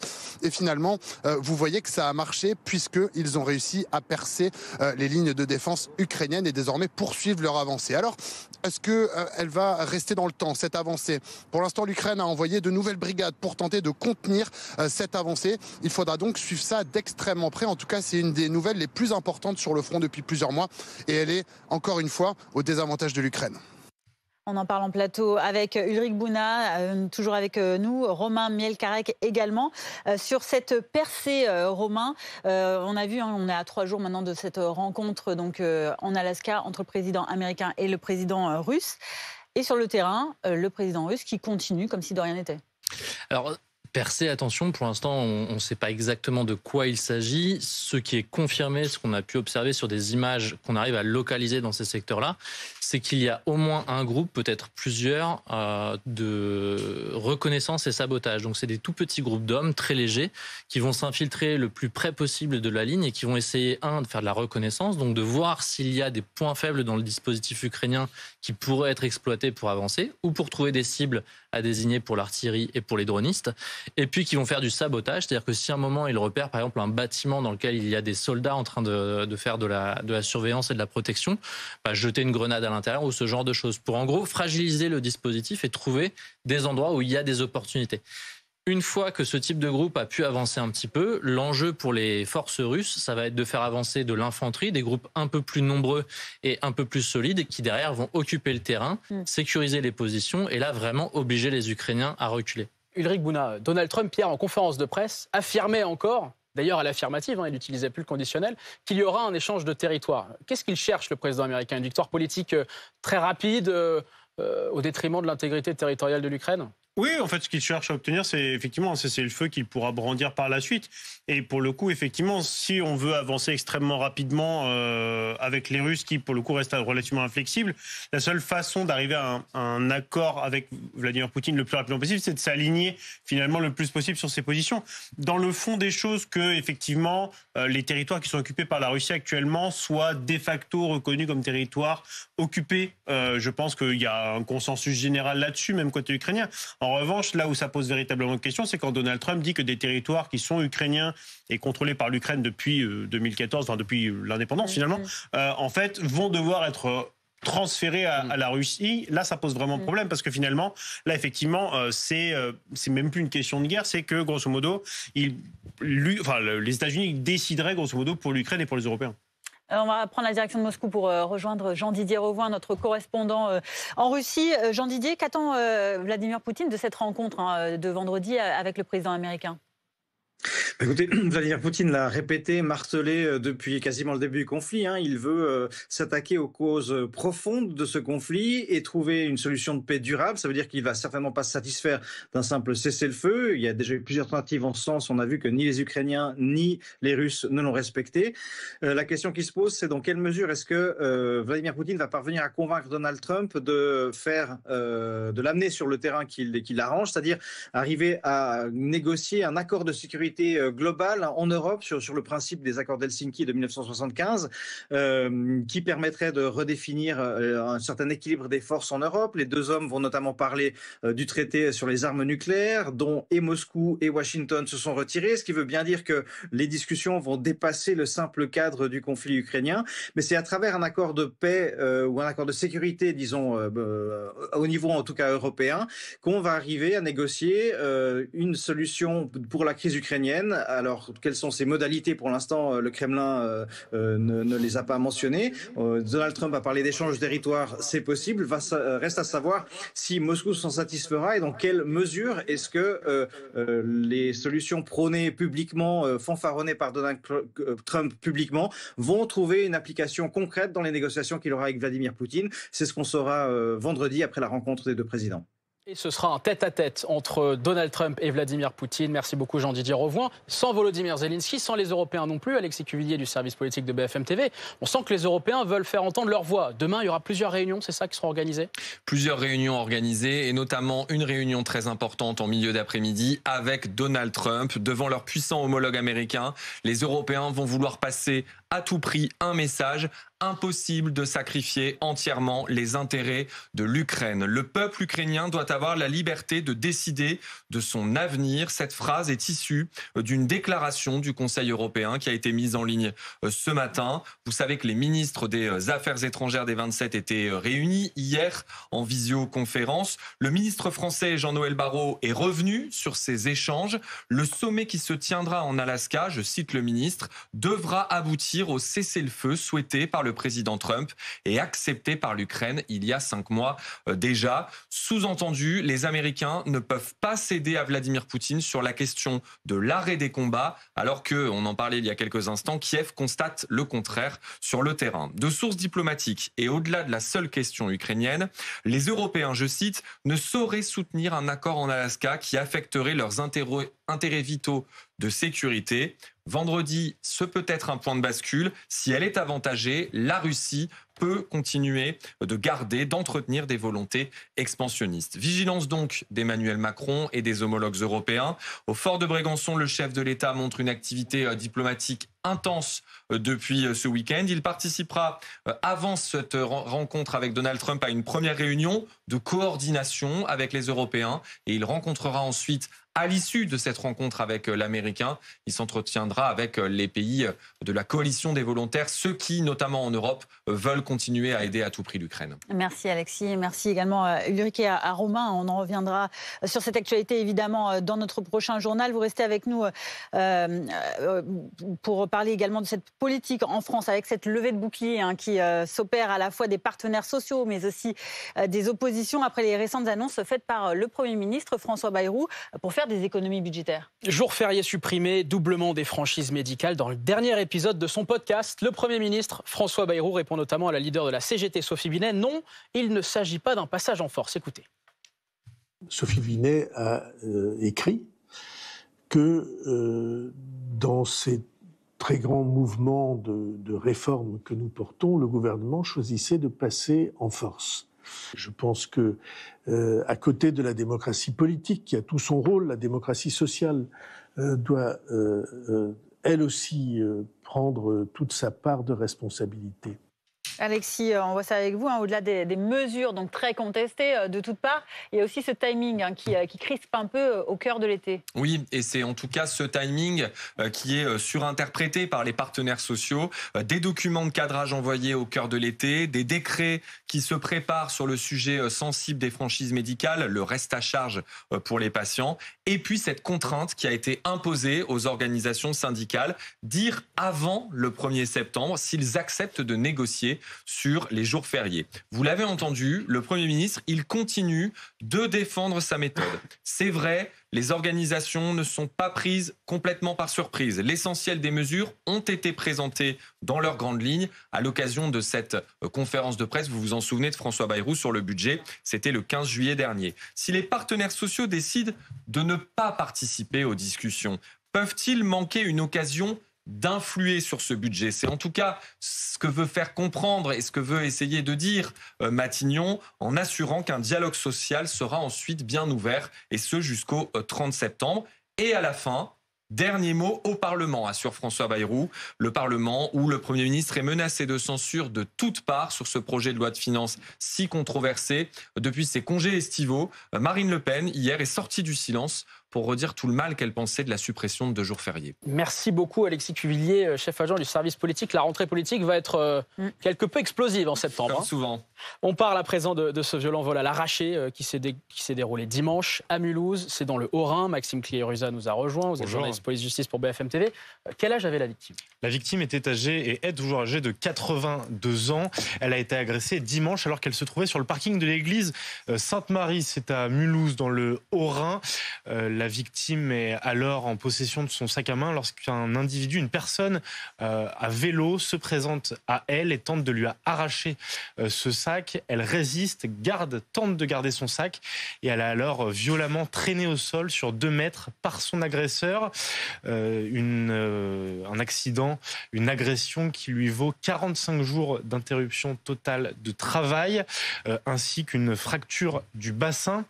Au moment où les policiers sont arrivés pour constater la scène et cette agression, une autre femme, âgée elle de 78 ans, se présente aux forces de l'ordre en disant qu'elle a elle aussi été agressée. Même type d'agression, elle se rendait à l'office religieux lorsqu'une personne à vélo est arrivée pour lui voler son sac à main. Pas de blessure physique pour cette seconde victime, mais un état de choc intense. Dans ce contexte, Maxime, une enquête a été rapidement ouverte et le suspect lui court toujours. Oui, une enquête a été ouverte par le parquet de Mulhouse pour vol avec violence sur personnes vulnérables, confiée au commissariat de Mulhouse. À notre connaissance, aucune interpellation dans cette affaire. En revanche, l'extrême gravité des faits, nous dit le parquet, justifie que les services de police mettent tous les moyens en œuvre pour traduire cet individu en justice. Le préfet du Haut-Rhin, qui a lui aussi condamné cette agression et a rappelé la plus grande fermeté, a condamné avec la plus grande fermeté le vol et l'agression et a appelé les services de police nationale à être pleinement mobilisés sur cette affaire. Merci beaucoup Maxime. Tout de suite la chronique éco. Le matelas raffinement d'Epeda a été désigné meilleur choix par UFC Que Choisir. Votre programme avec les matelas et sommiers Epeda. Votre programme avec Magnolia.fr. Changez votre assurance de prêt et économisez sur Magnolia.fr, comparateur en assurance de prêt immobilier.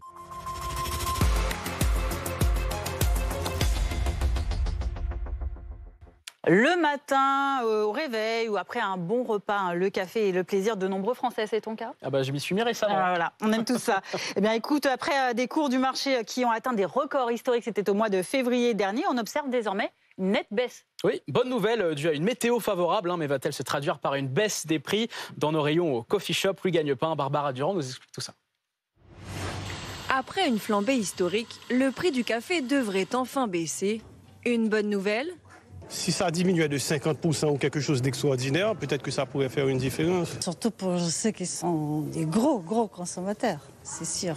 Après avoir atteint les 4,39 $ le livre en février dernier, le cours du café s'est établi à 2,96 $ le mois dernier. Ce barista l'a constaté, même s'il n'utilise que des cafés d'exception. Le café stagne un petit peu là-dessus. On n'a pas eu d'énormes baisses comme on n'a pas eu d'énormes hausses sur ce café. Par contre, peut-être sur des cafés un peu plus basse qualité, en effet, on peut avoir cette baisse du prix du café. Malheureusement, même si les conditions météo ont été favorables ces derniers temps dans les pays producteurs, cette baisse ne devrait pas se faire sentir de sitôt, la filière ayant déjà en partie absorbé la hausse des derniers mois. De la même manière que vous n'aviez peut-être pas, en tant que consommateur, ressenti la hausse, vous ne ressentirez certainement pas la baisse dans les semaines à venir. Si les récoltes de fin 2025 se passent sans accroc climatique, la pression sur les cours mondiaux pourrait encore retomber et donner en 2026 un goût beaucoup moins amer à votre café. Le matelas raffinement d'Epeda a été désigné meilleur choix par UFC Que Choisir. C'était votre programme avec les matelas et sommiers Epeda. C'était votre programme avec Magnolia.fr. Changez votre assurance de prêt et économisez sur Magnolia.fr, comparateur en assurance de prêt immobilier. Tout de suite la météo.